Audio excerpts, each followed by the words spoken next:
سبحان الذي أسرى بعبده ليلا من المسجد الحرام إلى المسجد الأقصى الذي باركنا حوله لنريه من آياتنا إنه هو السميع البصير. وآتينا موسى الكتاب وجعلناه هدى لبني إسرائيل ألا تتخذوا من دوني وكيلا ذرية من حملنا مع نوح إنه كان عبدا شكورا. وقضينا إلى بني إسرائيل في الكتاب لتفسدن في الأرض مرتين ولتعلن علوا كبيرا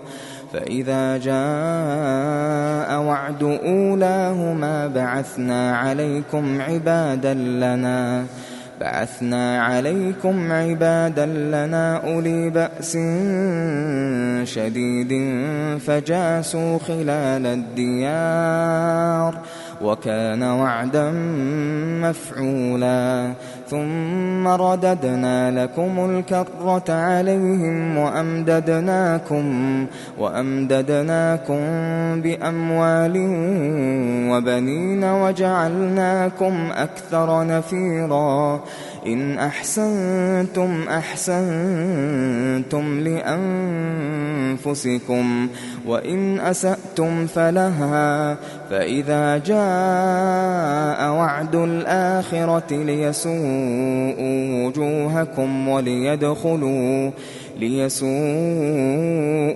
وجوهكم وليدخلوا المسجد كما دخلوه أول مرة وليتبروا ما علوا تتبيرا. عسى ربكم أن يرحمكم وإن عدتم عدنا وجعلنا جهنم للكافرين حصيرا. إن هذا القرآن يهدي للتي هي أقوم ويبشر المؤمنين الذين يعملون الصالحات أن لهم أجرا كبيرا وأن الذين لا يؤمنون بالآخرة أعتدنا لهم عذابا أليما. ويدعو الإنسان بالشر دعاءه بالخير وكان الإنسان عجولا. وجعلنا الليل والنهار آيتين فمحونا آية الليل وجعلنا آية النهار مبصرة لتبتغوا فضلا من ربكم ولتعلموا عدد السنين والحساب وكل شيء فصلناه تفصيلا. وكل إنسان ألزمناه طائره في عنقه ونخرج له يوم القيامة كتابا يلقاه منشورا. اقرأ كتابك كفى بنفسك اليوم عليك حسيبا. من اهتدى فإنما يهتدي لنفسه ومن ضل فإنما يضل عليها ولا تزر وازرة وزر أخرى وما كنا معذبين حتى نبعث رسولا. وإذا أردنا أن نهلك قرية أمرنا متر فيها ففسقوا فيها فحق عليها القول فدمرناها تدميرا. وكم أهلكنا من القرون من بعد نوح وكفى بربك بذنوب عباده خبيرا بصيرا. من كان يريد العاجلة عجلنا له فيها ما نشاء لمن نريد ثم جعلنا له جهنم يصلاها مذموما مدحورا ومن أراد الآخرة وسعى لها سعيها وهو مؤمن فأولئك كان سعيهم مشكورا كلا نمد هؤلاء وهؤلاء من عطاء ربك وما كان عطاء ربك محظورا انظر كيف فضلنا بعضهم على بعض وللآخرة أكبر درجات وأكبر تفضيلا لا تجعل مع الله إلها آخر فتقعد مذموما مخذولا وقضى ربك ألا تعبدوا إلا إياه وبالوالدين إحسانا إما يبلغن عندك الكبر أحدهما أو كلاهما فلا تقل لهما أف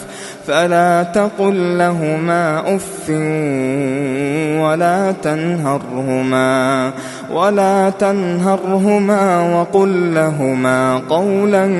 كريما واخفض لهما جناح الذل من الرحمة وقل رب ارحمهما كما ربياني صغيرا ربكم أعلم بما في نفوسكم إن تكونوا صالحين فإنه كان للأوابين غفورا وآت ذا القربى حقه والمسكين وابن السبيل ولا تبذر تبذيرا إن المبذرين كانوا إخوان الشياطين وكان الشيطان لربه كفورا وإما تعرضن عنهم ابتغاء رحمة من ربك ترجوها فقل لهم قولا ميسورا ولا تجعل يدك مغلولة إلى عنقك ولا تبسطها كل البسط فتقعد ملوما محسورا إن ربك يبسط الرزق لمن يشاء ويقدر إنه كان بعباده خبيرا بصيرا ولا تقتلوا أولادكم خشية إملاق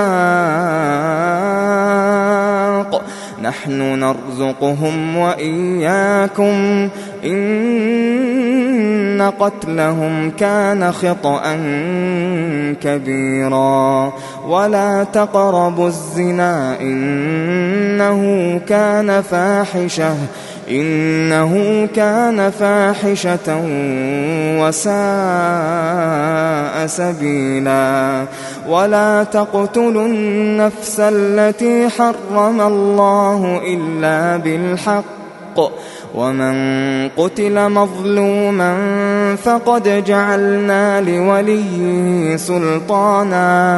فقد جعلنا لوليه سلطانا فلا يسرف في القتل إنه كان منصورا ولا تقربوا مال اليتيم إلا بالتي هي أحسن حتى يبلغ أشده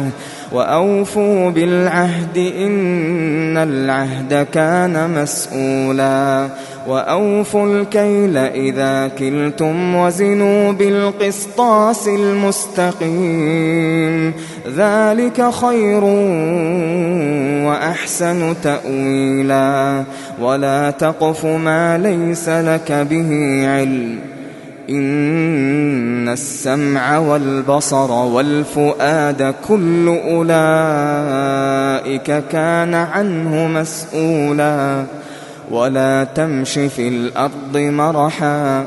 إنك لن تخرق الأرض ولن تبلغ الجبال طولا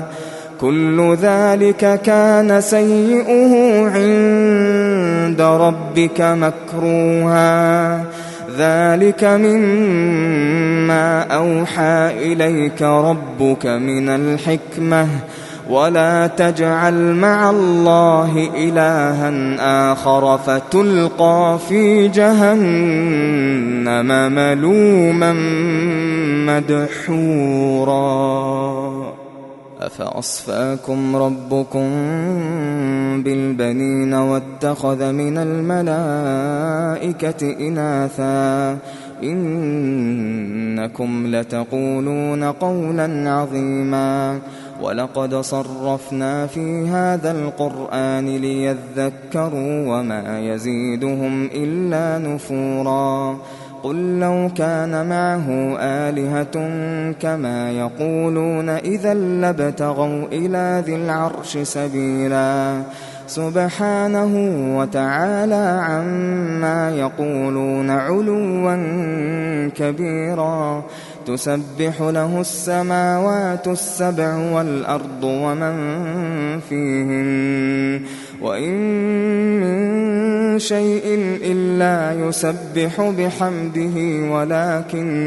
ولكن لا تفقهون تسبيحهم إنه كان حليما غفورا وإذا قرأت القرآن جعلنا بينك وبين الذين لا يؤمنون بالآخرة حجابا مستورا وجعلنا على قلوبهم أكنة أن يفقهوه وفي آذانهم وقرا وإذا ذكرت ربك في القرآن وحده ولوا على أدبارهم نفورا نحن أعلم بما يستمعون به إذ يستمعون إليك وإذ هم نجوى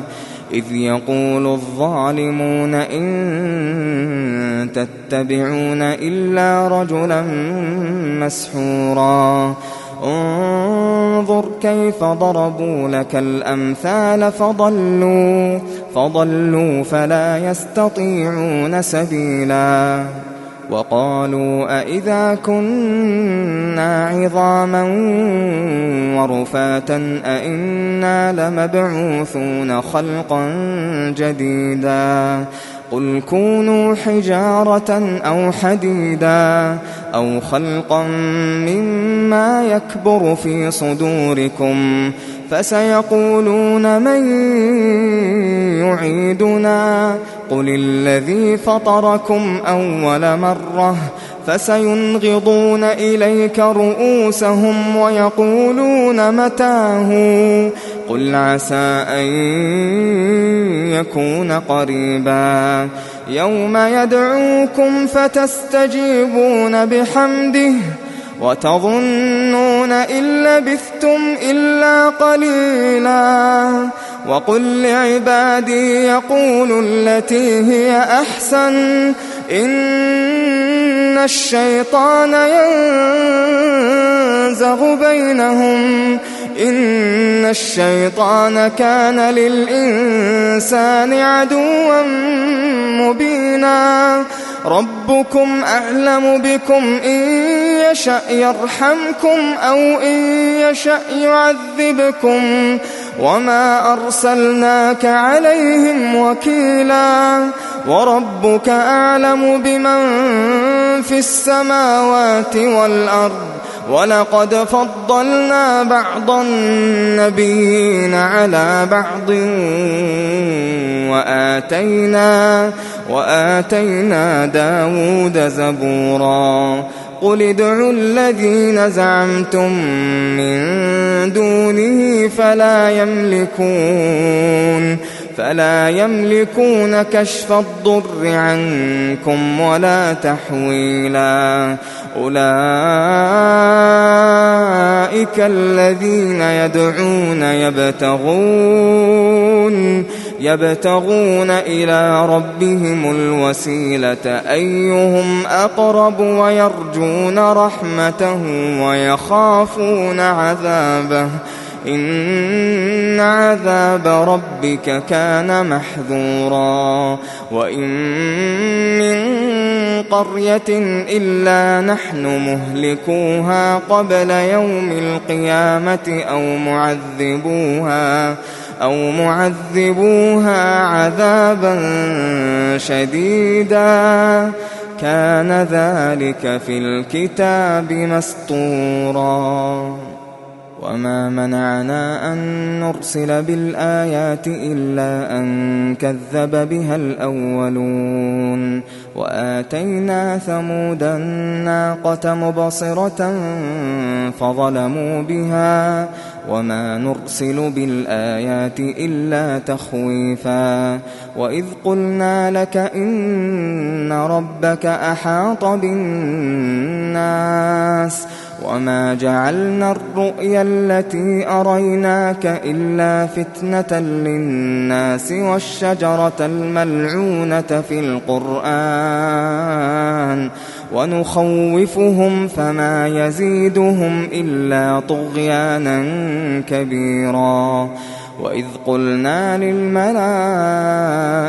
اسجدوا لآدم فسجدوا إلا إبليس قال أأسجد لمن خلقت طينا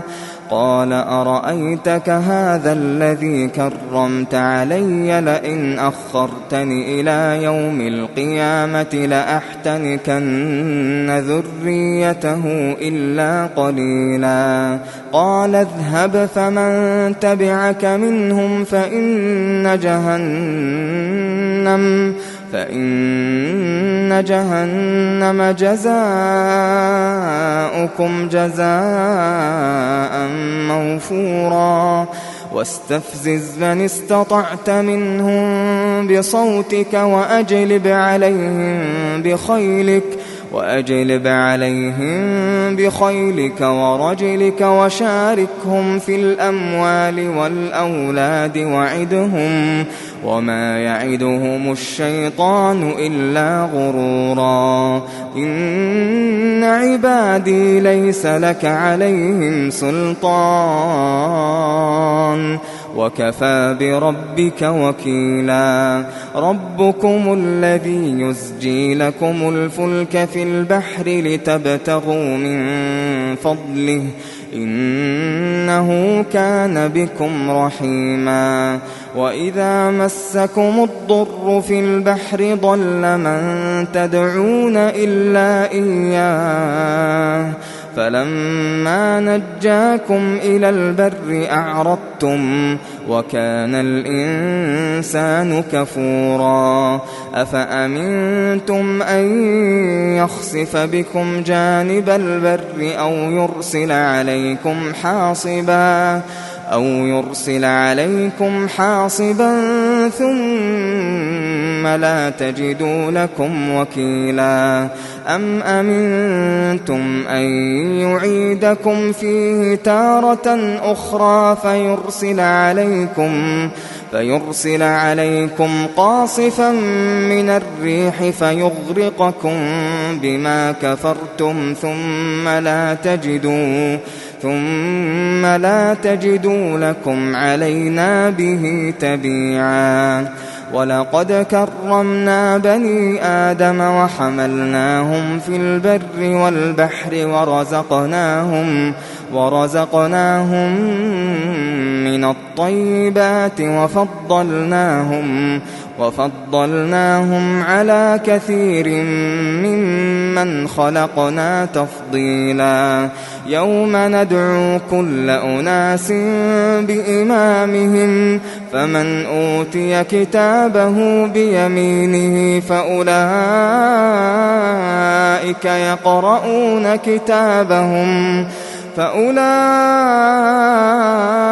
يقرؤون كتابهم ولا يظلمون فتيلا ومن كان في هذه أعمى فهو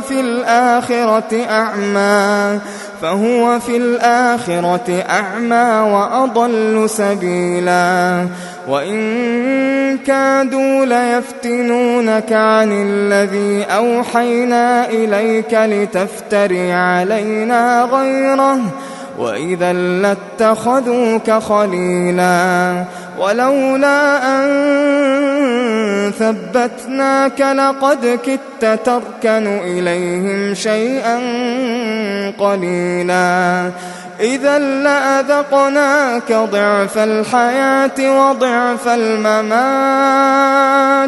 ثم لا تجد لك علينا نصيرا وإن كادوا ليستفزونك من الأرض ليخرجوك منها وإذا لا يلبثون خلافك إلا قليلا سنة من قد أرسلنا قبلك من رسلنا ولا تجد لسنتنا تحويلا أقم الصلاة لدلوك الشمس إلى غسق الليل وقرآن الفجر إن قرآن الفجر كان مشهودا ومن الليل فتهجد به نافلة لك عسى أن يبعثك ربك مقاما محمودا وقل رب أدخلني مدخل صدق وأخرجني مخرج صدق واجعل لي من لدنك سلطانا نصيرا وقل جاء الحق وزهق الباطل إن الباطل كان زهوقا وننزل من القرآن ما هو شفاء ورحمة للمؤمنين وننزل من القرآن ما هو شفاء ورحمة للمؤمنين ولا يزيد الظالمين إلا خسارا وإذا أنعمنا على الإنسان أعرض ونأى بجانبه وإذا مسه الشر كان يئوسا قل كل يعمل على شاكلته فربكم أعلم بمن هو أهدى سبيلا ويسألونك عن الروح قل الروح من أمر ربي وما أوتيتم من العلم إلا قليلا ولئن شئنا لنذهبن بالذي أوحينا إليك ثم لا تجد لك به علينا وكيلا إلا رحمة من ربك إن فضله كان عليك كبيرا قل لئن اجتمعت الإنس والجن على أن يأتوا بمثل هذا القرآن لا يأتون بمثله ولو كان بعضهم لبعض ظهيرا ولقد صرفنا للناس في هذا القرآن من كل مثل فأبى أكثر الناس إلا كفورا وقالوا لن نؤمن لك حتى تفجر لنا من الأرض ينبوعا أو تكون لك جنة من نخيل وعنب فتفجر الأنهار خلالها تفجيرا أو تسقط السماء كما زعمت علينا كسفا أو تأتي بالله والملائكة قبيلا أو يكون لك بيت من زخرف أو ترقى في السماء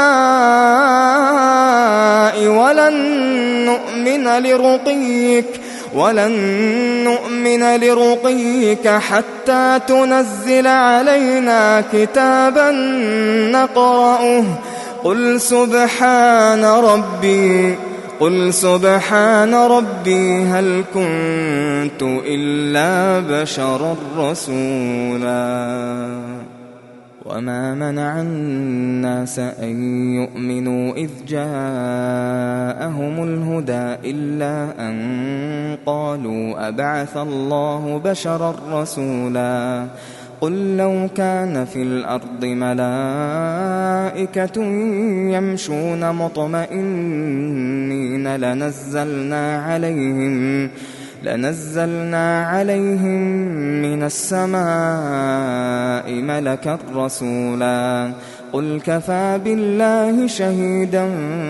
بيني وبينكم إنه كان بعباده خبيرا بصيرا ومن يهد الله فهو المهتد ومن يضلل فلن تجد لهم أولياء من دونه ونحشرهم يوم القيامة على وجوههم عميا وبكما وصما مأواهم جهنم كلما خبت زدناهم سعيرا ذلك جزاؤهم بأنهم كفروا بآياتنا وقالوا أئذا كنا عظاما ورفاتا أئنا لمبعوثون خلقا جديدا أولم يروا أن الله الذي خلق السماوات والأرض قادر على أن يخلق مثلهم وجعل لهم أجلا لا ريب فيه فأبى الظالمون إلا كفورا قل لو أنتم تملكون خزائن رحمة ربي إذا لأمسكتم خشية الإنفاق وكان الإنسان قتورا ولقد آتينا موسى 9 آيات بينات فاسأل بني إسرائيل إذ جاءهم فقال له فرعون إني لأظنك يا موسى مسحورا قال لقد علمت ما أنزل هؤلاء إلا رب السماوات والأرض بصائر وإني لأظنك يا فرعون مثبورا فأراد أن يستفزهم من الأرض فأغرقناه ومن معه جميعا وقلنا من